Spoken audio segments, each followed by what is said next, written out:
80 കോടതി വിധിയെക്കുറിച്ച് നിയമപരമായ പരിശോധനയും വിദഗ്ധ സമിതിയെ നിയോഗിച്ചുകൊണ്ടുള്ള പഠനവും ഉടനെ തന്നെ ഉണ്ടാകുമെന്ന് മുഖ്യമന്ത്രി ശ്രീ പിണറായി വിജയൻ ഇന്നലെ നടന്ന സർവകക്ഷി യോഗത്തിന് ശേഷം മാധ്യമങ്ങളെ അറിയിക്കുകയുണ്ടായി. മുഖ്യമന്ത്രിയുടെ ഈ തീരുമാനത്തിന്റെ മുന്നിലുള്ള ലക്ഷ്യങ്ങൾ എന്താണ്? ഈ തീരുമാനങ്ങളിലൂടെ ഈ പ്രശ്നങ്ങൾക്ക് ശാശ്വതമായ ഒരു പരിഹാരം ഉണ്ടാകുമോ? ഈ വിഷയമാണ് ഇന്ന് ഷെക്കൈന ബിഗ് ഡിബേറ്റ് ചർച്ച ചെയ്യുന്നത്. ഈ ചർച്ചയിൽ നമ്മളോടൊപ്പം പങ്കെടുക്കുന്നു മുതിർന്ന മാധ്യമപ്രവർത്തകൻ ശ്രീ ടി ദേവപ്രസാദ്, ക്രിസ്ത്യൻ ഐക്യവേദിയെ പ്രതിനിധീകരിച്ചുകൊണ്ട് ഡോക്ടർ ചക്കോ കളാമ്പറമ്പിൽ, 80 വിഷയത്തിൽ നിയമ പോരാട്ടം നടത്തുന്ന ശ്രീ ജസ്റ്റിൻ പള്ളിവാതുക്കൽ. 3 പേർക്കും ഈ ചർച്ചയിലേക്ക് സ്വാഗതം. ഈ ചർച്ച നമ്മൾ ആദ്യം ആരംഭിക്കുന്നത് ഡോക്ടർ ചാക്കോ കളാമ്പറമ്പിലാണ്. ശരിക്കും ഇന്നലെ ഈ മുഖ്യമന്ത്രിയുടെ നേതൃത്വത്തിലുള്ള സർവകക്ഷി യോഗത്തിന്റെ ഒരു തീരുമാനം നമ്മുടെ മാധ്യമങ്ങളിലൂടെയൊക്കെ നമ്മൾ കണ്ടിട്ടുണ്ട്. ശരിക്കും എന്താണ് ശരിക്കും ഈ ഒരു ആ ഒരു ചർച്ചയുടെ ഔട്ട്കം ആയിട്ട് എന്തൊക്കെ കാര്യങ്ങളാണ് വന്നിട്ടുള്ളത് എന്നാണ് അങ്ങ് മനസ്സിലാക്കുന്നത്? മാധ്യമങ്ങളിലൂടെയുള്ള റിപ്പോർട്ടുകൾ മാത്രമാണ് എനിക്കിപ്പോൾ അതിനെക്കുറിച്ചുള്ള ഒരേ ഒരു വിവരം.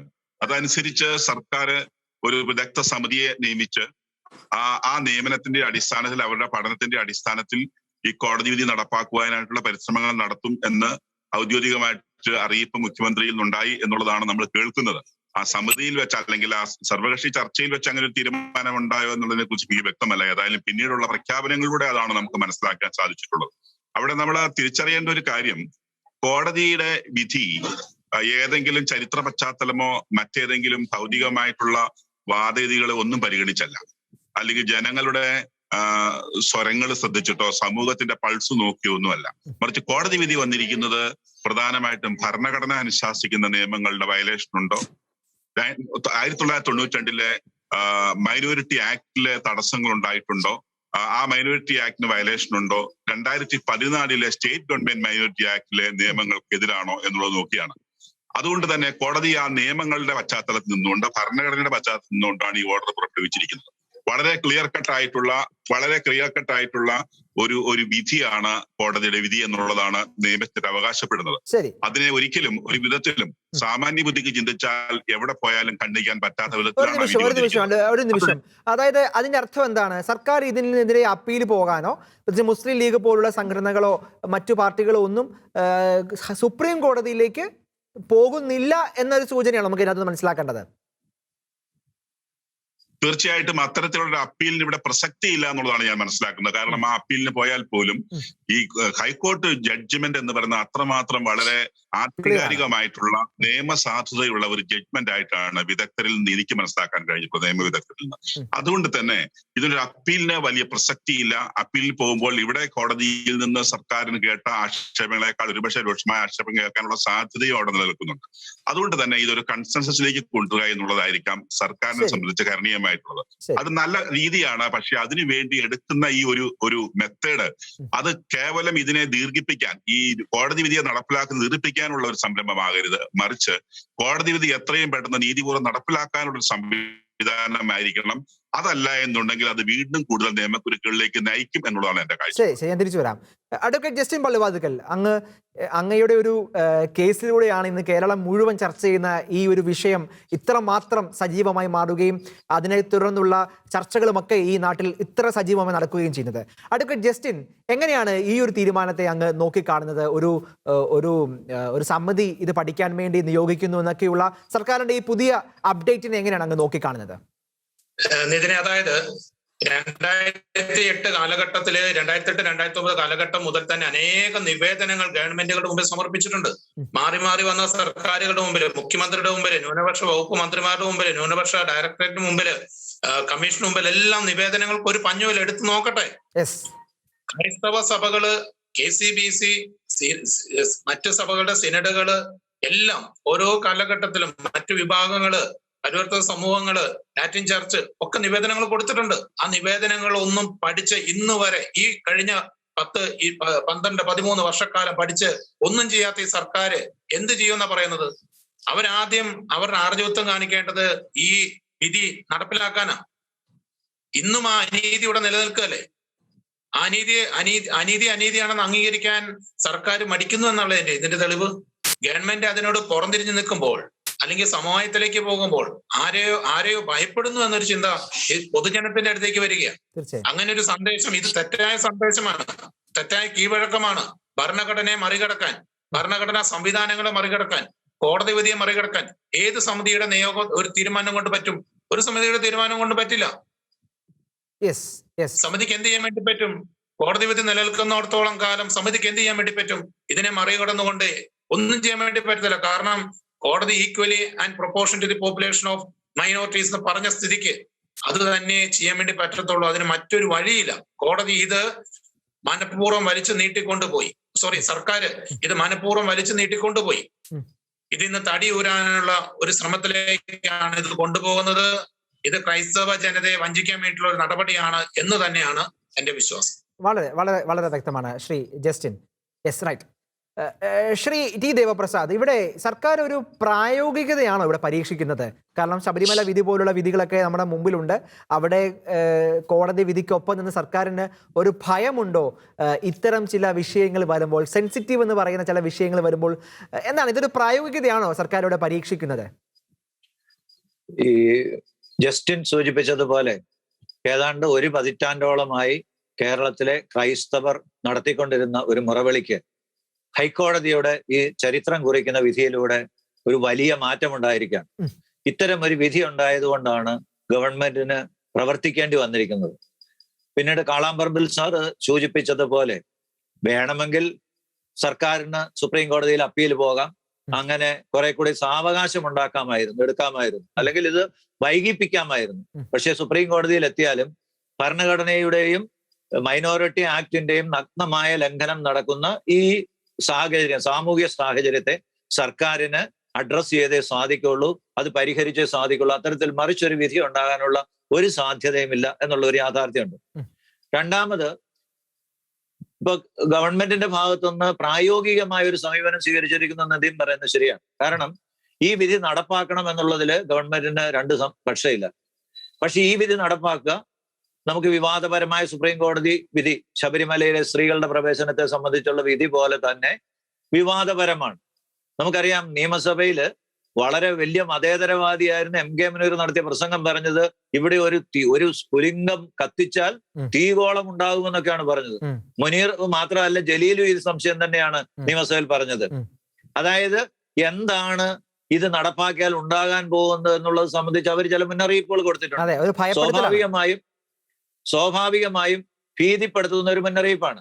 ആ മുന്നറിയിപ്പിൽ ഗവൺമെന്റിന് ജാഗ്രത പുലർത്തേണ്ടതുണ്ട്. അതുകൊണ്ടാവണം ഇത് എങ്ങനെ നടപ്പാക്കണം എന്നുള്ളത് സംബന്ധിച്ച് ഒരു പഠനം നടത്താൻ ഒരു വിദഗ്ധ സമിതിയെ നിയോഗിക്കാൻ സർക്കാർ തീരുമാനിച്ചു. അതൊരു മുന്നറിയിപ്പ് മാത്രമാണ്, അതൊരു സമ്മർദ്ദമാണോ? രണ്ടുമുണ്ടോ? അത് മുന്നറിയിപ്പും സമ്മർദ്ദവുമാണത്, സംശയമില്ലാത്ത കാര്യമാണ്. പക്ഷെ ഈ സമ്മർദ്ദത്തെ, ആ മുന്നറിയിപ്പിനെ അങ്ങനെ അവഗണിച്ചു കളയാൻ ഒരു സർക്കാരിനും സാധിക്കത്തില്ല. അതുപോലെ തീവ്രമായ രീതിയിൽ പ്രവർത്തിക്കാൻ സാധിക്കുന്നവരാണ് ആ സമൂഹം എന്ന് കേരളത്തിൽ എല്ലാവർക്കും അറിയാം.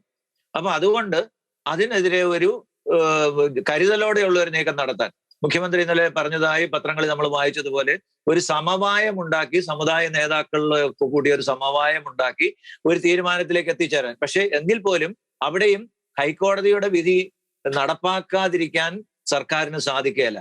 ഇനി ഹൈക്കോടതി വിധി എങ്ങനെ നടപ്പാക്കാമെന്നുള്ളത് സംബന്ധിച്ച് ഇന്ന് ജോസ് കെ മാണിയുടേതായി ചാനലുകൾ വന്ന ഒരു പ്രസ്താവനയിൽ അദ്ദേഹം പറഞ്ഞിരിക്കുന്നത്, നഷ്ടപ്പെട്ടിട്ടുള്ള സമുദായങ്ങൾക്ക് മുൻകൂറായി നഷ്ടപ്പെട്ടതുകൂടി നികത്തി കൊടുക്കണമെന്നാണ് അദ്ദേഹം പറഞ്ഞിരിക്കുന്നത്. ഇടതുമുന്നണിയിലെ ഒരു പ്രധാനപ്പെട്ട കക്ഷിയുടെ നേതാവ് പറഞ്ഞിരിക്കുന്നതാണ്. ഇതുവരെ, അതായത് നമ്മൾ ഈ പ്രശ്നം ഉന്നയിക്കാൻ തുടങ്ങിയിട്ട് ഏതാണ്ട് ഒരു ദശാബ്ദത്തോളമായി, ഇതുവരെ നമുക്ക് നഷ്ടപ്പെട്ടിട്ടുള്ളത് നികത്തി തരണമെന്ന് കൂടി അദ്ദേഹം ആവശ്യപ്പെട്ടിട്ടുണ്ട്. ഇതെല്ലാം ചർച്ചയിലൂടെ പരിഹരിക്കപ്പെടേണ്ട ഒരു പ്രശ്നങ്ങളാണ്. വാസ്തവത്തിൽ ക്രൈസ്തവ സമൂഹം ശക്തമായി ആവശ്യപ്പെടേണ്ട ഒരെണ്ണമാണ് ഇങ്ങനെ ഒരു വിധി വന്നിരിക്കുന്നത് കൊണ്ട് ഇത് ഗവൺമെന്റിന്റെ തീരുമാനം മൂലം ഞങ്ങൾക്ക് നഷ്ടപ്പെട്ടിരിക്കുന്നത് തിരിച്ചു കിട്ടാൻ, ഇനിയുള്ള കാലത്ത് നടപ്പാക്കി കിട്ടിയാൽ മാത്രം പോരാ, ഞങ്ങൾക്ക് ഇതുവരെ നഷ്ടപ്പെട്ടത് തിരിച്ചു കിട്ടാനുള്ള ഒരു സംവിധാനം കൂടി ഗവൺമെന്റ് ഉണ്ടാക്കണം. ഇപ്പൊ നമുക്കറിയാം, സംവരണത്തിലൊക്കെ ഉദ്യോഗ നിയമനങ്ങളിലൊക്കെ അങ്ങനെ ഗവൺമെന്റ് ചെയ്യുന്നുണ്ട്. അപ്പൊ അതുപോലെയുള്ള അത് നികത്തി തരാനുള്ള ഒരു സംവരണം, ആ ഒരാവശ്യം ക്രൈസ്തവ സമൂഹം ഉന്നയിക്കണം. ഇനി ഇതെങ്ങനെ നടപ്പാക്കണം, അതിനെ സംബന്ധിച്ചിടത്തോളം സർക്കാരിന് ഒരു തീരുമാനം എടുക്കാൻ സാധിക്കും. പക്ഷെ എനിക്കൊരു സന്ദേഹം തോന്നിയത് സാധാരണഗതിയിൽ കമ്മിറ്റി നിയമിക്കുക എന്നൊക്കെ പറഞ്ഞാൽ അതിങ്ങനെ അനിശ്ചിതമായി നീണ്ടുപോവുക എന്നുള്ളതാണ്. പക്ഷെ അതിന് ഗവൺമെന്റിന് സാധിക്കാത്ത ഒരു സാഹചര്യം ഇപ്പോൾ ഉണ്ടെന്ന് എനിക്ക് തോന്നുന്നു. കാരണം ഹൈക്കോടതി ഇത് സംബന്ധിച്ച് ഇറക്കിയിരിക്കുന്ന 3 ഉത്തരവുകളും റദ്ദാക്കിയിരിക്കുകയാണ്. അതായത് ഈ വർഷം മുതൽ ആർക്കും ഒരു പുതിയ ഉത്തരവ് ഉണ്ടാകാതെ സ്കോളർഷിപ്പുകൾ കൊടുക്കാൻ സാധിക്കില്ല, ഒരു സമൂഹത്തിന് കൊടുക്കാൻ സാധിക്കില്ല. അങ്ങനെ വരുമ്പം ഒരുപക്ഷെ ക്രൈസ്തവരായ നമ്മുടെ ആൾക്കാരുടെ ഒരു സമ്മർദ്ദം കുറവാണെങ്കിലും ഈ സ്കോളർഷിപ്പ് ഇതുവരെ അനുഭവിക്കാൻ നഷ്ടപ്പെടുകയും ചെയ്തു വരുന്ന വലിയ പ്രഷർ ഉണ്ടാവും. അപ്പൊ അതുകൊണ്ട് ഈ കമ്മിറ്റിക്ക് അധികമായി ഒത്തിരി കാലത്തേക്ക് ഇത് നീട്ടിക്കൊണ്ടുപോകാൻ സാധിക്കുമെന്ന് എനിക്ക് തോന്നുന്നില്ല. അത് കമ്മിറ്റി ഉടനെ വരാനുള്ള സാഹചര്യം, അങ്ങനെ കമ്മിറ്റി ഉടനെ വരാനുള്ള സാഹചര്യവും റിപ്പോർട്ട് ഉടനെ കൊടുക്കാനുള്ള സാഹചര്യമുണ്ട്. പക്ഷെ ഈ അവസരങ്ങളിലെല്ലാം വളരെ ജാഗ്രതയോടെ ഇനിയിപ്പോ എല്ലാം അവര് ചെയ്തോളും എന്നുള്ളൊരു മട്ട് നോക്കിയിരിക്കാതെ ഈ ജസ്റ്റിനെ പോലെയൊക്കെ ഉള്ള ചാക്കോ സാറിനെ പോലെയൊക്കെ ഉള്ളവരൊക്കെ ഐക്യവേദി ജാഗ്രതയോടെ ഇതിന്റെ ഈ പത്രങ്ങളിൽ വരുന്നത് മാത്രം പഠിച്ചാൽ പോരാ, ഇവരുടെ യഥാർത്ഥ റിപ്പോർട്ടിൽ എന്താ ഉള്ളതെന്ന് പഠിക്കണം. പഠിച്ചിട്ട് അതിനെക്കുറിച്ച് പ്രതികരിക്കാൻ സാധിക്കണം. മാധ്യമങ്ങളുടെ ഭാഗത്ത് നിന്ന് അങ്ങനെ ഒരു പിന്തുണ നമുക്ക് കിട്ടത്തില്ല. നിങ്ങൾക്കറിയാം ഈ ഒരു ഹൈക്കോടതി വിധി വന്നപ്പോ എങ്ങനെയാണ് മാധ്യമങ്ങൾ അത് റിപ്പോർട്ട് ചെയ്തതെന്നും ഏതൊക്കെ തലക്കെട്ടുകൾ കൊടുത്തു എന്നൊക്കെ നമ്മുടെ മുമ്പിലുണ്ട്. ഹൈക്കോടതി വിധി വന്നപ്പോ അവര് അതിന്റെ പ്രതികരണം ചോദിച്ചതിനെ ശ്രദ്ധിക്കണം. ആകെപ്പാടെ അവർ ചോദിച്ചു കേരള കോൺഗ്രസ്സുകാരോട് മാത്രമാണ്. കോൺഗ്രസിന് എന്റെ അഭിപ്രായം എന്താണെന്ന് ചോദിച്ചില്ല. മുഖ്യമന്ത്രി പറഞ്ഞു, കാരണം മുഖ്യമന്ത്രി പറയാൻ ബാധ്യസ്ഥനാണ്. ബാക്കിയുള്ള ഒരു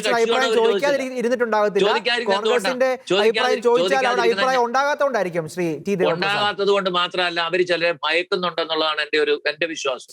ഇപ്പൊ നമുക്കറിയാലോ, നമ്മൾ ഇതിനെക്കുറിച്ച് എന്തെങ്കിലും പറഞ്ഞു കഴിഞ്ഞാൽ ഇപ്പം ഒരു ഓഡിയോ ക്ലിപ്പ് അതിന് എന്തുമാത്രം ലേബിലിറ്റി ഉണ്ടെന്ന് എനിക്കറിയാം. ഓഡിയോ ക്ലിപ്പിനകത്ത് നമ്മൾ കേട്ടു പി സി ജോർജിനെ നമ്മൾ മൂലക്കിരുത്തി, ഇനി പി ജെ ജോസഫിനിട്ട് ഒരു പണി കൊടുക്കണം, കാരണം പി ജെ ജോസഫ് ആദ്യമായി വിധി വന്നപ്പോൾ നടപ്പാക്കണമെന്ന് പറഞ്ഞു എന്ന് പറഞ്ഞ് ഒരു സമുദായ അവരുടെ ഭാഷയൊക്കെ അതാണ്. പക്ഷെ അദ്ദേഹം പറഞ്ഞതാണെങ്കിലും നമുക്കറിയില്ല. അതുകൊണ്ട് ഇത്തരത്തിലുള്ള ഒരു സമ്മർദ്ദ ഗ്രൂപ്പ്, ഏതായാലും ഒരു തീവ്രവാദ ഗ്രൂപ്പ് വളരെ തീവ്രവാദപരമായ നടപടികൾ എടുക്കാൻ തയ്യാറാകിക്കൊണ്ട് ഈ പ്രസ്ഥാനത്തിന്റെ പിന്നിലുണ്ട് എന്ന് നമുക്കറിയാം. ഈ ചർച്ചയിൽ നമ്മളോടൊപ്പം പിറവം MLA ശ്രീ അനൂപ് ജേക്കബും പങ്കെടുക്കുന്നു. ശ്രീ അനൂപ് ജേക്കബ്, അങ്ങ് ഇന്നലെ ഈ ചർച്ചയിൽ ഈ സർവകക്ഷി യോഗത്തിൽ പങ്കെടുത്ത ആൾ കൂടിയാണ്. ഇന്നലെ നടത്തിയ ചർച്ചകളെ കുറിച്ചുള്ള അങ്ങയുടെ ഒരു നിലപാട് കൂടി ഒന്ന് വ്യക്തമാക്കാമോ?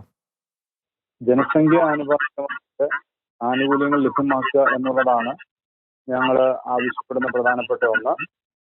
എല്ലാ ജനവിഭാഗങ്ങളുടെയും അവകാശം സംരക്ഷിച്ചുകൊണ്ട് തന്നെ മുന്നോട്ട് പോവുക എന്നതാണ് ഞങ്ങൾ ലക്ഷ്യം വെക്കുന്ന ഒന്നും.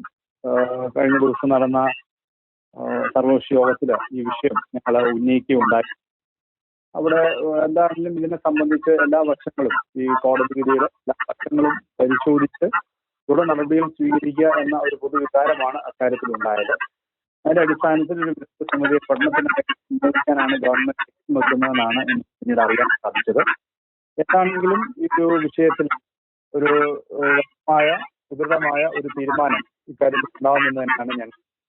ഇതേ അഭിപ്രായം തന്നെയാണോ ഇന്നലെ കോൺഗ്രസ് പാർട്ടിക്ക് മൊത്തത്തിൽ ഈ വിഷയത്തിലുള്ളത്? ഇന്നലെ അത് തന്നെയാണോ അവിടെ കോൺഗ്രസ് പാർട്ടി അറിയിച്ചത്? UDFന്റെ പൊതു തീരുമാനം ഇത് തന്നെയാണ്. UDFന്റെ തീരുമാനം ഇത് തന്നെയായിരുന്നു. ഈ ഇന്നലെ അദ്ദേഹത്തിന്റെ വാർത്താസമ്മേളനം സൂചിപ്പിക്കുകയും ചെയ്തിട്ടുണ്ട്. നമ്മള് മുമ്പോട്ട് പോകുമ്പോൾ എല്ലാ ന്യൂനപക്ഷങ്ങൾക്കും, ഞാൻ നേരത്തെ സൂചിപ്പിച്ച ജനവിഭാഗങ്ങൾ എല്ലാ ന്യൂനപക്ഷ വിഭാഗങ്ങൾക്കും തത്തുല്യമായ നിലയിൽ ആനുകൂല്യങ്ങൾ ലഭ്യമാവാൻ കഴിയണം. അതാണ് ഞങ്ങൾ ആഗ്രഹിക്കുന്നതും ലക്ഷ്യം വെക്കുന്നത്. നന്ദി ശ്രീ അനൂപ് ജേക്കബ്. ഡോക്ടർ ചാക്കോ കലാമറമ്പിൽ, ഇവിടെ രണ്ട് പ്രശ്നമുണ്ട്. ഒന്ന്, സർവകക്ഷി യോഗത്തിൽ ഈ രാഷ്ട്രീയ പാർട്ടികൾ ചില തീരുമാനങ്ങളുണ്ട്. ഇതിൽ കേരള കോൺഗ്രസ് എടുത്ത തീരുമാനം നമുക്ക് വളരെ പോസിറ്റീവായ സ്റ്റെപ്പ്, ശ്രീ PJ ജോസഫ് എടുത്ത സ്റ്റെപ്പ്, ഇതൊക്കെ നമ്മുടെ മുമ്പിൽ ഉണ്ട്. BJP എടുത്ത സ്റ്റെപ്പൊക്കെ നമ്മുടെ മുമ്പിലുണ്ട്. പക്ഷേ കോൺഗ്രസ് പാർട്ടിയുടേതായ വരുന്ന ചില കാര്യങ്ങളുണ്ട്. അതായത് സമുദായ സംഘർഷം സൃഷ്ടിക്കുന്ന തരത്തിൽ പ്രശ്നത്തെ സമീപിക്കരുതെന്ന് VD സതീശൻ പറയുന്നു. പിന്നെ അദ്ദേഹം പറയുന്നൊരു വാക്കുണ്ട്, അതാണ് എന്നെ അതിശയിപ്പിക്കുന്നത്. സച്ചാർ പലോളിക് മുഹമ്മദ് കമ്മിറ്റി റിപ്പോർട്ടുകളുടെ അടിസ്ഥാനത്തിലാണ് മുസ്ലിം വിദ്യാർത്ഥികൾക്ക് സ്കോളർഷിപ്പ് ഏർപ്പെടുത്തിയത് തുടർന്നുള്ള കാര്യം. അതായത് ഈ ദിവസങ്ങളിൽ ഈ പറയുന്ന MES ഉൾപ്പെടെയുള്ള സംഘടനകളെ പ്രതിനിധീകരിച്ച് അങ്ങ് തന്നെ പല ചർച്ചകളിലും പങ്കെടുത്തിട്ടുമുണ്ടല്ലോ, അവർ പറയുന്ന ഈ അസത്യങ്ങളൊക്കെ ആവർത്തിക്കുകയാണ്.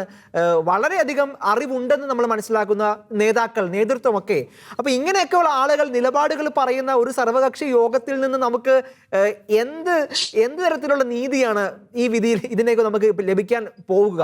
ഡോക്ടർ ചാക്കോ കലാമ്പറമ്പിൽ. നിതിൻ, താങ്കളുടെ ഒബ്സർവേഷൻ വളരെ കറക്റ്റാണ്. അതായത് ഇപ്പോ സമുദായ സംഘർഷം ഉണ്ടാകുമെന്ന ഭീഷണി പരത്തിക്കൊണ്ട് സമൂഹത്തിലെ അനീതിയെ കറക്റ്റ് ചെയ്യാനായിട്ട് സാധിക്കില്ല എന്ന് വന്നു കഴിഞ്ഞാൽ അത് ജനാധിപത്യ സംവിധാനത്തിന്റെ വലിയ വീഴ്ചയായിട്ട് മാറും. അപ്പൊ നമ്മൾ മനസ്സിലാക്കേണ്ട ആദ്യത്തെ കാര്യം, മാൻ പവറും മസിൽ പവറും അതുപോലെ തന്നെ മണി പവറും ഉപയോഗിച്ചുകൊണ്ട് ഇത്തരത്തിലുള്ള തീവ്രവാദ പ്രസ്ഥാനങ്ങളെ അനുകൂലിക്കുന്ന വിധത്തിൽ, സമൂഹത്തിലെ അനീതി നടപ്പാക്കുന്ന വിധത്തിൽ ജനാധിപത്യ സംവിധാനങ്ങളും ക്രമങ്ങളും രൂപപ്പെടാൻ കാരണമായാൽ അത് ജനാധിപത്യത്തിനും ഇന്ത്യൻ ഭരണഘടനയ്ക്കുമുള്ള വലിയ വെല്ലുവിളിയാണ്. ഇന്ത്യൻ ഭരണഘടനയ്ക്കും അതുപോലെ നീതിന്യായ കോടതികളോടുമുള്ള ബഹുമാനം കാണിച്ചുകൊണ്ട് നിയമനിർമ്മാണ സഭകൾക്ക് സംഭവിക്കുന്ന അപജയങ്ങളെ ചൂണ്ടിക്കാണിക്കുമ്പോൾ അത് കറക്റ്റ് ചെയ്യാൻ ആവശ്യമായിട്ടുള്ള ഒരു ഇച്ഛാശക്തി ഭരണാധികാരികൾക്ക് ഇല്ലെങ്കിൽ സ്വാഭാവികമായിട്ടും അവിടെ ജനാധിപത്യത്തിന് വലിയ വെല്ലുവിളി വരികയാണ്. അത് നമ്മൾ തടയിടേണ്ട സമയം അതിക്രമിച്ചിരിക്കുന്നു. ഇവിടെ ഇപ്പോ ബഹുമാനപ്പെട്ട പ്രതിപക്ഷ നേതാവിന്റെ ഒരു കൊട്ടേഷൻ താങ്കൾ സൂചിപ്പിച്ചു. സച്ചാർ കമ്മിറ്റിയും പാലോളി കമ്മിറ്റിയും എല്ലാവരും ഇതെടുത്ത് താലോലിക്കുകയാണ്. നമ്മൾക്ക് സച്ചാർ കമ്മിറ്റി മൂലം മുസ്ലിം സമുദായത്തിന്റെ അവസ്ഥ പഠിച്ചിട്ട് അവിടുത്തെ പെൺകുട്ടികൾക്ക് നമ്മൾ സ്കോളർഷിപ്പ് കൊടുക്കുന്നതിന് നമ്മളാരും എതിരല്ല. പക്ഷെ അത് മുസ്ലിം സമുദായത്തിന്റെ പിന്നോക്കാവസ്ഥ ഉണ്ടെങ്കിൽ പിന്നോക്കാവസ്ഥ വരുന്ന മുസ്ലിം സമുദായത്തിന് സംഭരണ മേഖല, പിന്നോക്ക സംഭരണ കോർപ്പറേഷന്റെ കീഴിൽ അത് ആവശ്യമാകാം, കൊടുക്കാം. പക്ഷെ അതെന്തുകൊണ്ടാണ് ഈ ഒരു സമുദായത്തിലെ പിന്നോക്കാവസ്ഥയെ പരിഗണിച്ചുകൊണ്ട് മൈനോറിറ്റി കമ്മീഷന്റെ കീഴിൽ അത് കൊണ്ടുവരുന്നത്? നമ്മൾ മനസ്സിലാക്കേണ്ടത് സച്ചാർ കമ്മിറ്റിയും പാലോളി കമ്മിറ്റിയും അതിന്റെ കുടക്കീഴിൽ വരുന്ന ഒരു കുടക്കമ്പി അല്ല ഈ പറയുന്ന മൈനോറിറ്റി ആക്ട് എന്നുള്ളത്. മൈനോറിറ്റി ആക്ടിന്റെ കീഴിൽ വരുന്ന ഒരു സംഭവം മാത്രമാണ് എന്ത് സച്ചാർ കമ്മിറ്റി പാലോളി കമ്മിറ്റി. അത് എക്സിക്യൂട്ടീവ് ബോഡീസ് ആണ്, അവരുടെ ചില നിർദ്ദേശങ്ങൾ കൊടുക്കുന്നു, സർക്കാർ നടപ്പിലാക്കാം. ആ നടപ്പിലാക്കുന്നത് മൈനോറിറ്റി ആക്ടിന്റെ പരിധിയിലും മൈനോറിറ്റി ആക്ടിന്റെ അന്തസത്തയ്ക്കും ചേരാത്ത വിധത്തിൽ വരുമ്പോഴാണ് അവിടെ നിയമപ്രശ്നം ഉദിക്കുന്നത്. ആ നിയമപ്രശ്നത്തെയാണ് കോടതി അഡ്രസ് ചെയ്തത്, അതാണ് തിരുത്തപ്പെടേണ്ടത്. അപ്പൊ അതുകൊണ്ട് ഇത് മൈനോറിറ്റീസിന് ഉള്ള റൈറ്റ് ആയിട്ട് കാണിച്ചുകൊണ്ട് സച്ചാർ കമ്മിറ്റിയും പാലോളി കമ്മിറ്റിയും കൂടെ ചേർന്ന് ഒരു വിഭാഗത്തിലെ കുറച്ച് ആളുകൾക്ക്, ഒരു മൈനോറിറ്റി കമ്മ്യൂണിറ്റിക്ക് മാത്രം അത് കൊടുക്കുന്നിടത്താണ് വിവേചനം എന്ന് പറയുന്നത്. അവിടെയാണ് എതിർപ്പുകൾ വരുന്നത്. മറിച്ച് അവരുടെ സമുദായത്തിന് പിന്നോക്ക സമുദായത്തിൽ പെടുന്നതാണ്, ഒ ബി സി കാറ്റഗറിയിൽ പെടുന്നതാണ്. ഒ ബി സി കാറ്റഗറിയിൽ വെച്ചുകൊണ്ട് പിന്നോക്ക സമുദായ കോർപ്പറേഷന്റെ സ്കോളർഷിപ്പുകൾ കൊടുക്കാം. പക്ഷെ മൈനോറിറ്റി അനുസരിച്ച്, മൈനോറിറ്റി ആക്ട് അനുസരിച്ച് അത്തരത്തിലുള്ള ഒരു വിവേചനം പാടില്ല എന്നുള്ളതിനെ തുറന്നു പറയാൻ രാഷ്ട്രീയ നേതൃത്വങ്ങൾക്ക് പോലും ഇച്ഛാശക്തി ഇല്ല. അവര് പലരെയും ഭയപ്പെടുന്നു നമ്മൾ മനസ്സിലാക്കേണ്ടിയിരിക്കുന്നു ഈ സാഹചര്യത്തിൽ. അതാണ് നമ്മുടെ ഈ ജനാധിപത്യ സംവിധാനത്തിൽ പ്രത്യേകിച്ചും ഇത്തരത്തിലുള്ള മസിൽ പവറുകളെ ഭയക്കുന്നതിന്റെ ഒരവസ്ഥ. അത് ഇന്ത്യയുടെ അവസാനത്തെ വ്യക്തിക്ക് വരെ കിട്ടേണ്ട നീതി നടപ്പാക്കണമെന്നുള്ള ഗാന്ധിജിയുടെ സ്വപ്നവും ഭരണഘടന അനുശാസിക്കുന്ന വലിയ മൂല്യങ്ങളും ഉയർത്തിപ്പിടിക്കേണ്ട ഭരണ സംവിധാനങ്ങൾ അതിനെതിരായിട്ട് നിലകൊള്ളുമ്പോൾ അത് രാജ്യത്തിന്റെ അഖണ്ഡതയ്ക്കും രാജ്യത്തിന്റെ ജനാധിപത്യ സംവിധാനത്തിനുമൊക്കെ ഏൽക്കുന്ന മുറിവാണെന്ന തിരിച്ചറിവ് രാഷ്ട്രീയ സംവിധാനങ്ങൾക്കുണ്ടായ മതിയാവും ഈ സമയത്ത്. ശരി, എക്സാക്ട്ലി, കൃത്യം. അഡ്വക്കേറ്റ് ജസ്റ്റിൻ പള്ളിവാതുക്കൽ, ഇവിടെ ഈ സമിതിയിൽ നമ്മൾ മനസ്സിലാക്കേണ്ട കാര്യം എന്താണ്? സമിതി നിയോഗിച്ചതിന്റെ പശ്ചാത്തലം നമ്മുടെ മുമ്പിൽ ഉണ്ട്. പക്ഷേ സമിതിക്ക് എത്ര സമയത്തിനുള്ളിൽ ഈ റിപ്പോർട്ട് കൊടുക്കണമെന്ന് ഒരു ടേംസ് കൊടുത്തിട്ടുണ്ടോ എന്ന് പോലും നമ്മുടെ മുമ്പിലുണ്ട്. ആ സമിതിയിൽ ആരൊക്കെയാണ് ഉണ്ട് എന്ന കാര്യത്തിൽ പോലും നമുക്ക് ഒരു വ്യക്തതയും ഇല്ലായിരിക്കാം. പക്ഷേ at the end of the day സമിതി ഏതെങ്കിലും ഒരു പോയിന്റിലേക്ക് എത്തുമായിരിക്കാം. പക്ഷെ അങ്ങനെ എത്തിയാൽ പോലും ഇവിടെ ഈ കോടതി വിധിയുടെ ആ എസെൻസ് ഉൾക്കൊള്ളാതെ വരുമ്പോൾ ഇതൊരു കോടതിയുടെ ഇടപെടലിലേക്കോ അല്ലെങ്കിൽ ആ നിലയിലേക്കൊക്കെയുള്ള ഒരു തീരുമാനങ്ങളിലേക്കൊക്കെ ഇത് പോകാനുള്ള ഒരു സാധ്യത കൂടി കാണാൻ സാധിക്കുമോ?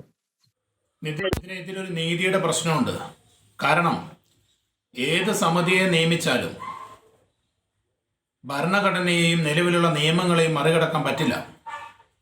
ഭരണഘടനയും നിലവിലുള്ള നിയമങ്ങളെയും അടിസ്ഥാനമാക്കിയാണ് ബഹുമാനപ്പെട്ട കേരള ഹൈക്കോടതിയുടെ വിധി വന്നിരിക്കുന്നത്. മറ്റൊരു ഇന്റർപ്രിട്ടേഷൻ അതിനകത്തില്ല.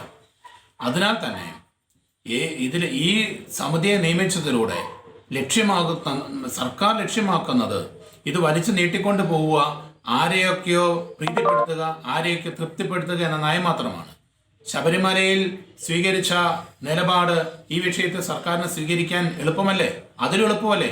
അവിടെ അനീതി അവിടെ ഒരു പാരമ്പര്യത്തെയാണ് ചോദ്യം ചെയ്തതെങ്കിൽ ഇവിടെ നാട്ടിൽ നടക്കുന്ന ഒരു അനീതിയാണ് ചോദ്യം ചെയ്തത്.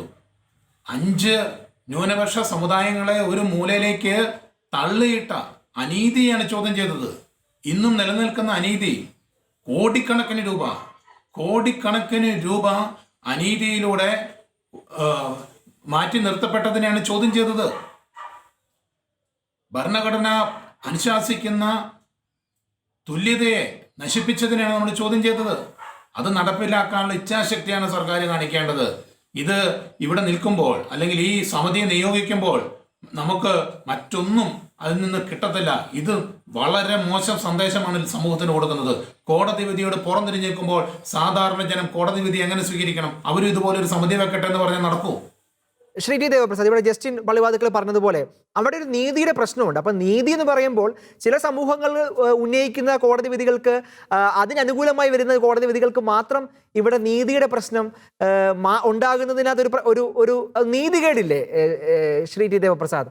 നമ്മൾ ഈ പ്രായോഗികതയെക്കുറിച്ച് അങ്ങ് പറയുമ്പോൾ പോലും ക്രൈസ്തവ സമൂഹം ഇങ്ങനെ ഒരു വശത്ത് ഇങ്ങനെ പാർശ്വവൽക്കരിക്കപ്പെടുന്ന ഒരു കാലത്ത് ഇങ്ങനെ ഒരു രണ്ട് നീതി, അത് എത്രത്തോളം നമുക്ക് അതിനോട് യോജിക്കാൻ പറ്റും?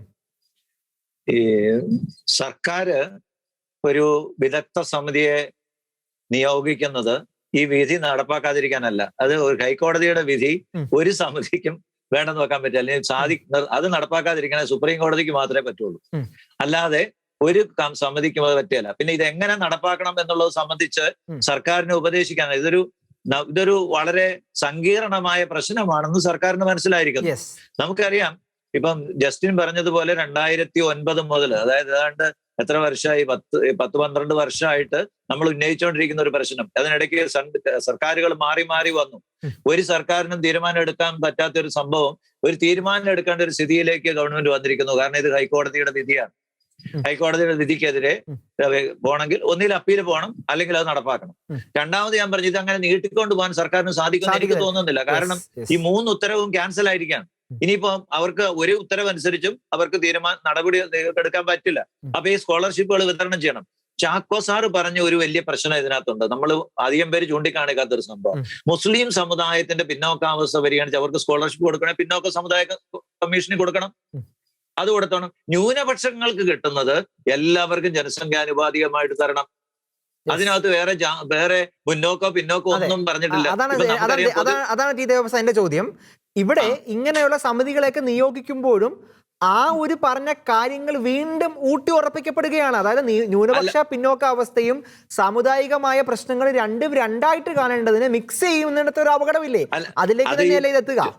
ചൂടുവെള്ളത്തിൽ വീണ പൂച്ച തണുത്ത വെള്ളം കാണുമ്പോഴും ഭയപ്പെടുന്നു എന്നുള്ളത് പോലെ നമുക്ക് ക്രിസ്ത്യാനികൾക്ക് ഉണ്ടാകുന്ന ഒരു സംശയമാണ്. കാരണം സർക്കാർ എന്തുമാത്രം, ഈ വിദഗ്ധ സമിതി എന്തുമാത്രം, ഒരു പക്ഷേ ഈ വിദഗ്ധ സമിതിയോട് വരുമ്പോൾ സമിതി അംഗങ്ങൾ ആരായിരിക്കും, സമിതിയുടെ മുമ്പിൽ നമ്മൾ നമ്മുടെ ആവശ്യങ്ങൾ, നമ്മുടെ കാര്യങ്ങൾ നമ്മൾ പറഞ്ഞു കഴിഞ്ഞിട്ടല്ലേ ഒരു തീരുമാനം ഉണ്ടാകും. ഏതായാലും ഇതിങ്ങനെ നീട്ടിക്കൊണ്ട് പോകാൻ സാധിക്കത്തില്ല.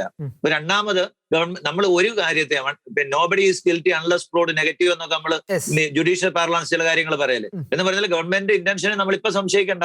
ഗവൺമെന്റിന്റെ ഒരു പ്രവൃത്തിയിലേക്ക് വരട്ടെ. ആ പ്രവൃത്തിയിലേക്ക് വരുമ്പോൾ, അതായത് ഏതായാലും ഒരു കാര്യം ഇതാണ്, ഈ ഹൈക്കോടതി വിധി നടപ്പാക്കാതിരിക്കാൻ സാധിക്കത്തില്ല. നടപ്പാക്കാതിരിക്കാൻ ഒരു മാർഗ്ഗമുള്ളൂ, സുപ്രീം കോടതി പോകണം. സുപ്രീം കോടതി പോകണമെങ്കിൽ പോലും സുപ്രീം കോടതി പോലും ഇത് സ്റ്റേ ചെയ്തില്ലെങ്കിൽ ഈ ഉത്തരവുകൾ റദ്ദായി തന്നെ കിടക്കും.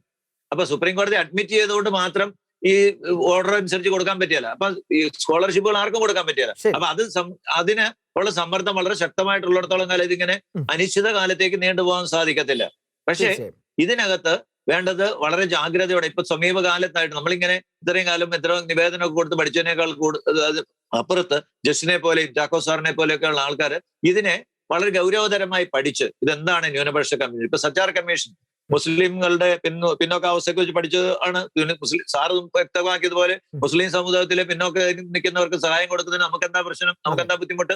പക്ഷേ ന്യൂനപക്ഷ ക്ഷേമ കോർപ്പറേഷനിലൂടെ ഈ ഇതുപോലും വിതരണം ചെയ്യുന്ന മുസ്ലിം സമുദായത്തിലെ പിന്നോക്ക വിഭാഗങ്ങൾക്കല്ല, എല്ലാവർക്കാണ്. കാരണം അത് ന്യൂനപക്ഷ കമ്മീഷന്റെ നിയമം അതാണ്.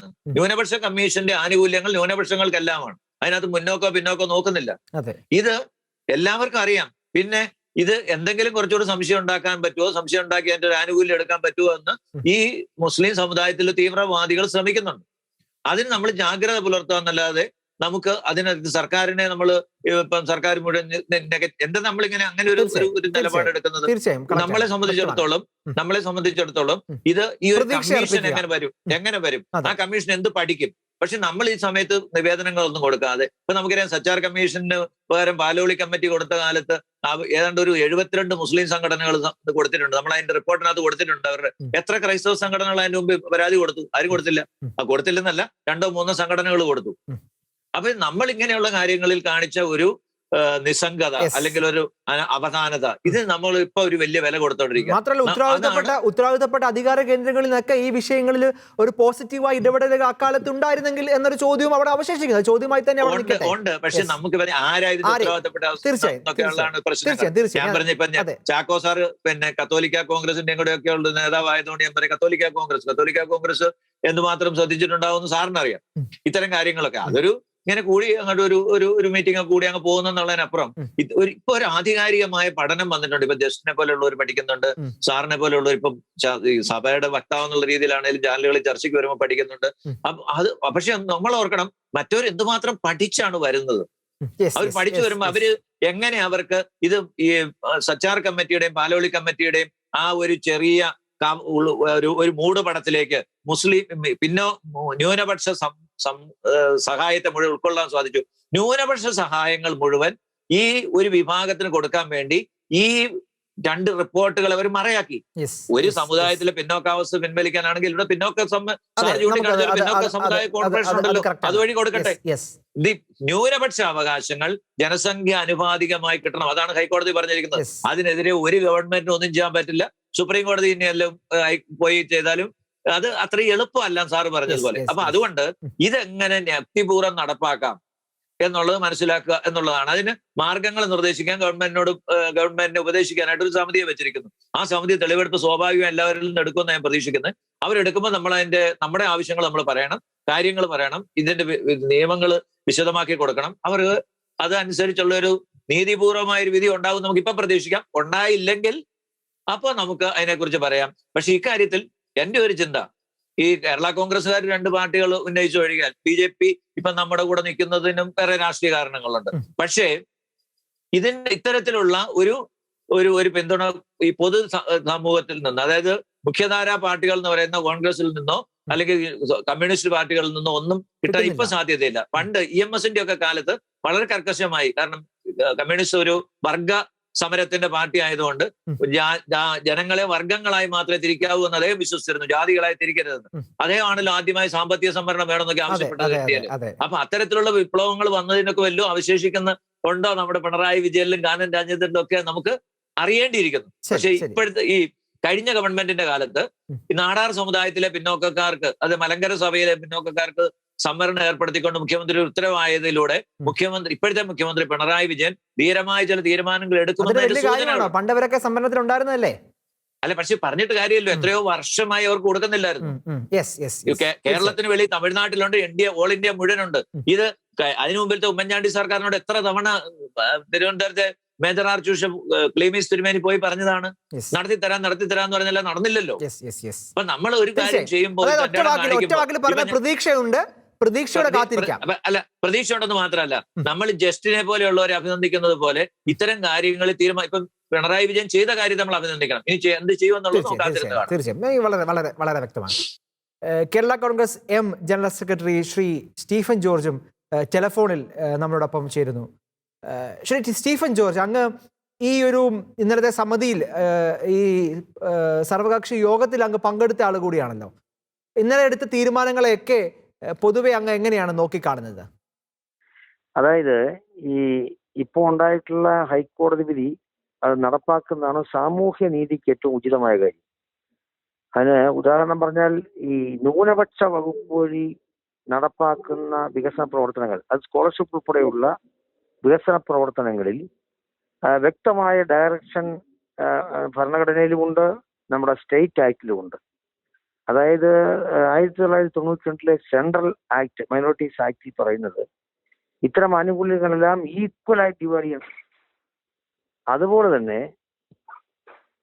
2014 സ്റ്റേറ്റ് മൈനോറിറ്റീസ് കമ്മീഷൻ ആക്ടും ഇത് ഈക്വലായി വിതരണം ചെയ്യണമെന്നാണ് പറയുന്നത്. അതുകൊണ്ട് കേരളം ഒഴികെയുള്ള എല്ലാ സംസ്ഥാനങ്ങളിലും ഈ സെൻട്രൽ ഗവൺമെന്റിൽ നിന്ന് ലഭിക്കുന്ന ഈ ന്യൂനപക്ഷ വകുപ്പ് ലഭിക്കുന്ന ആനുകൂല്യങ്ങളെല്ലാം തുല്യമായിട്ടാണ് വിതരണം ചെയ്തുകൊണ്ടിരിക്കുന്നത്. അപ്പൊ ഇതുകൊണ്ട് ഈ നിയമപരമായി എല്ലാ വശങ്ങളും നോക്കിയിട്ടാണ് ഈ കോടതിയിൽ വിധിച്ചിട്ടുള്ളത്.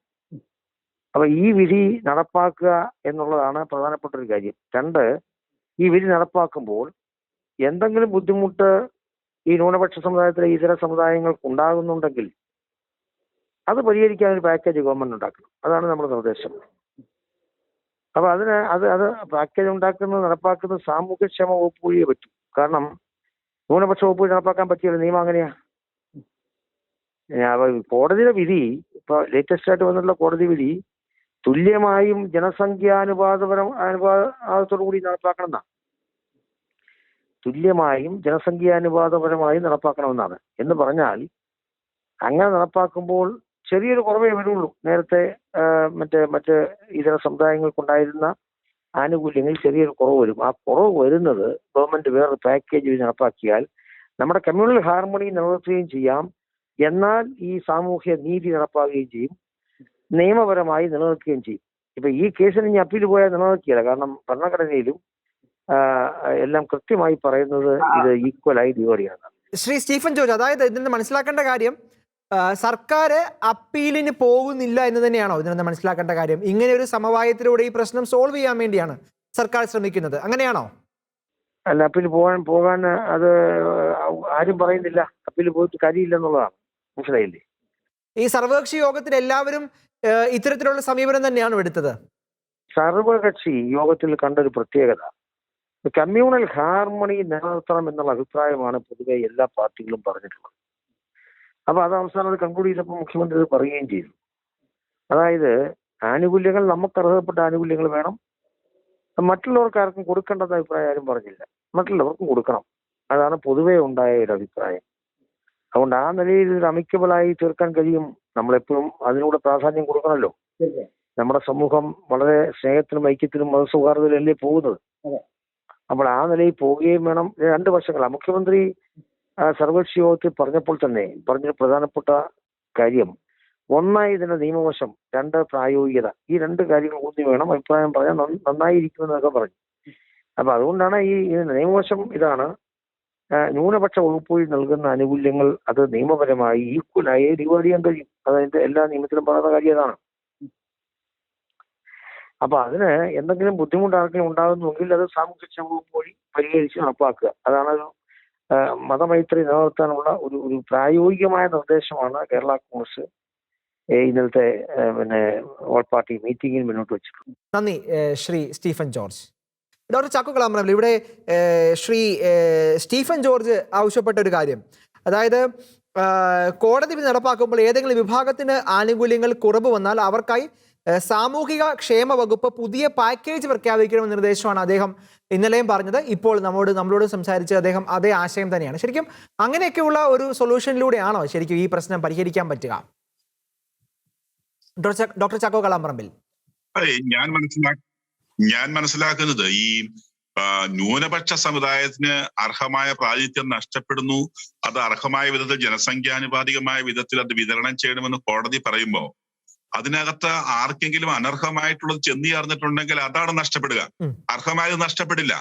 അവിടെ നമ്മൾ തിരിച്ചറിയേണ്ട ഒരു യാഥാർത്ഥ്യമുണ്ട്. അപ്പൊ ഏതെങ്കിലും കമ്മ്യൂണിറ്റിക്ക് അനർഹമായി ചെന്ന് പോയിട്ടുണ്ടെങ്കിൽ അതിനെയാണ് തിരുത്തുന്നത്. ഏതെങ്കിലും കമ്മ്യൂണിറ്റിക്ക് അർഹമായത് ലഭിക്കാതെ പോയിട്ടുണ്ടെങ്കിൽ അതിനെയാണ് തിരുത്തേണ്ടത്.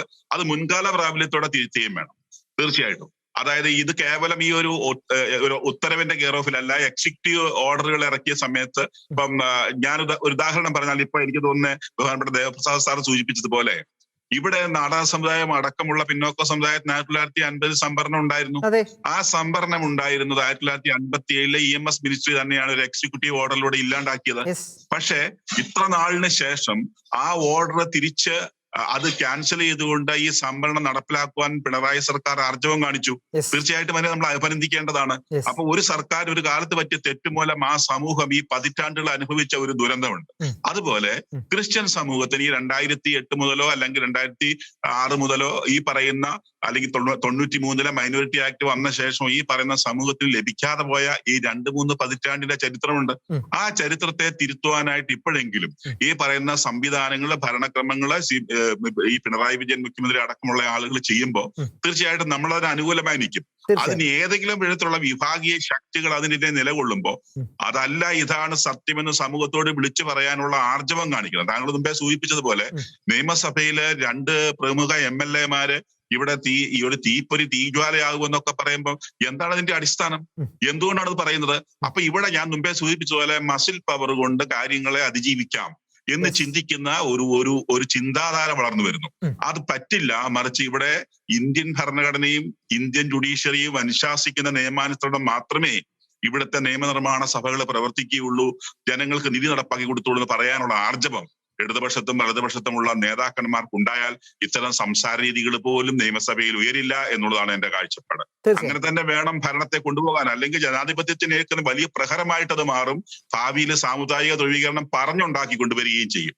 അല്ലാണ്ട് ഇപ്പൊ സാമുദായിക ധ്രുവീകരണം ഒന്നും ഇവിടെ ഇല്ല. നമുക്കറിയാവുന്ന പോലെ മുസ്ലിം കമ്മ്യൂണിറ്റിയുടെ നല്ലൊരു വിഭാഗം, ഞാൻ ആ നാളുകളിൽ ശ്രദ്ധിച്ചിരുന്നു ഈ ഓർഡർ ഇറങ്ങിയപ്പം, ഇത് അനീതിയാണ്, ഇത് തിരുത്തണമെന്ന് പറയുന്ന വലിയൊരു സമൂഹത്തെ ഞാൻ സോഷ്യൽ മീഡിയയിൽ കണ്ടു.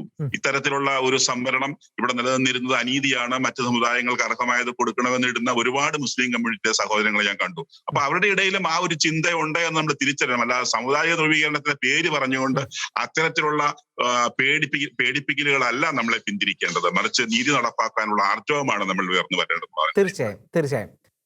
ഓക്കെ. അഡ്വക്കേറ്റ് ജസ്റ്റിൻ, ഏറ്റവും അവസാനം അങ്ങയുടെ ഇതിലുള്ള മറുപടി നമുക്ക് പറയാം. ഇതിന് അവസാനമായി എനിക്ക് പറയാൻ മറ്റൊന്നുമില്ല. നമ്മൾ കോടതിയെ സമീപിച്ചത് മാറ്റി നിർത്തപ്പെട്ട ഒരു സമൂഹത്തിന് വേണ്ടിയാണ് കോടതിയിൽ പോയത്, ഒരു വ്യക്തിക്ക് വേണ്ടിയല്ല. സർക്കാർ ഈ സമിതിയൊക്കെ വെച്ച് ഇത് നീട്ടിക്കൊണ്ട് പോകുമ്പോൾ ഇത്രയും കാലവും പാർശ്വവൽക്കരിക്കപ്പെട്ട് മാറ്റി നിർത്തപ്പെട്ട, ഇന്നും അനീതിയുടെ ചൂഷണത്തിനിരയായ ആ സമൂഹത്തോട് ചെയ്യുന്ന വഞ്ചനയാണ്. പ്രത്യേകിച്ചും വിദ്യാഭ്യാസ വർഷം ആരംഭിച്ചിരിക്കെ എത്രയും പെട്ടെന്ന് ഈ വിധി നടപ്പിലാക്കിക്കൊണ്ട് സ്കോളർഷിപ്പ് അർഹനായ കുട്ടികളിലേക്ക് എത്തിക്കാനുള്ള ശ്രമമാണ് സർക്കാർ നടത്തേണ്ടത്. ഇതൊരു ഒളിച്ചോട്ടമാണ്. ഈ ഒളിച്ചോട്ടത്തിലൂടെ സർക്കാർ ഉദ്ദേശിക്കുന്നത് എന്താണെന്ന് വായിച്ചെടുത്താൽ നമുക്ക് മനസ്സിലാവും. അകറ്റി നിർത്തുക, നീട്ടിക്കൊണ്ടു പോവുക, ചർച്ചകൾ അവസാനിപ്പിക്കുക. ഒരു കാര്യം ഉറപ്പാണ്, വിധി ലഭിച്ചിരിക്കുന്നത് ഹൈക്കോടതിയിൽ നിന്നാണ്. ബഹുമാനപ്പെട്ട നീതിപീഠത്തിൽ സർക്കാർ കൈവിടുകയാണെങ്കിൽ, സർക്കാരും ഞങ്ങളോട് അനീതി ചെയ്യുകയാണെങ്കിൽ തീർച്ചയായിട്ടും ഈ വിധി നടപ്പിലാക്കി കിട്ടാൻ കോടതിയെ സമീപിക്കാൻ ബാധ്യസ്ഥരാണ് ഞങ്ങൾ തീർച്ചയായിട്ടും കോടതിയെ സമീപിച്ചിരിക്കും. അങ്ങനെ സാമാന്യ ജനത്തിന് നീതി നേടിക്കൊടുക്കുവാൻ ഇത് കിട്ടുന്നത് വരെ, ഇത് നടപ്പിലാക്കി കിട്ടുന്നത് വരെ, അതിൻ്റെ പൂർണ്ണത ലഭിക്കുന്നത് വരെ അതിന് പുറകെ നിയമയുദ്ധവും ആയിട്ട് ഉണ്ടായിരിക്കും. മറ്റൊരു വഴി നമുക്കില്ല. നിയമം മാത്രമാണ്. കാരണം കഴിഞ്ഞ 10-12 വർഷക്കാലം കൊടുത്ത നിവേദനങ്ങളൊന്നും പരിഗണിക്കാതെ വന്നതുകൊണ്ട് മാത്രമാണ് കോടതി പോകേണ്ടി വന്നത്. പിന്നെ സമിതി വെക്കുമ്പോൾ അതൊരു അവഹേളനമല്ലേ ഒരു സമൂഹത്തോട്. അതിനാൽ നീതിപീഠത്തെ നമ്മൾ സമീപിക്കും, നീതിക്ക് വേണ്ടി യാതൊരു സംശയമില്ല. എന്തായാലും സർക്കാരിൽ ശുഭപ്രതീക്ഷയുണ്ട്. സർക്കാർ ഇപ്പോഴും വിധി നടപ്പിലാക്കുമെന്ന് തന്നെയാണ് ഞങ്ങൾ വിശ്വസിക്കുന്നത്. അതിനുവേണ്ടിയാണ് കാത്തിരിക്കുന്നത്. AT20 കോടതി വിധിയിലൂടെ ക്രൈസ്തവ സമൂഹങ്ങൾക്ക് ലഭിച്ച നീതി പുതിയ സമിതിയുടെ പഠനങ്ങൾക്ക് ശേഷം ആ നീതി നഷ്ടപ്പെടുമോ എന്ന ആശങ്ക ഇവിടെ അവശേഷിക്കുന്നുണ്ട്. സമ്മർദ്ദ ശക്തികൾക്ക് മുമ്പിൽ കീഴ്പ്പെടുത്താതെ ധീരതയോടെ നീതി നിർവഹിക്കാനുള്ള ഇച്ഛാശക്തി ഈ സമിതിക്ക് ഉണ്ടാകട്ടെ. അതിനായി കാത്തിരിക്കാം. ഈ ചർച്ചയിൽ ഏറെ സജീവമായി പങ്കെടുത്ത Shri T. Devaprasad, doctor Chacko Kalamparambil, advocate Justin Pallivathukkal, ഒപ്പം ടെലിഫോണിൽ ഈ ചർച്ചയിൽ പങ്കെടുത്ത ശ്രീ അനൂപ് ജേക്കബ്, ശ്രീ സ്റ്റീഫൻ ജോർജ്. നന്ദി.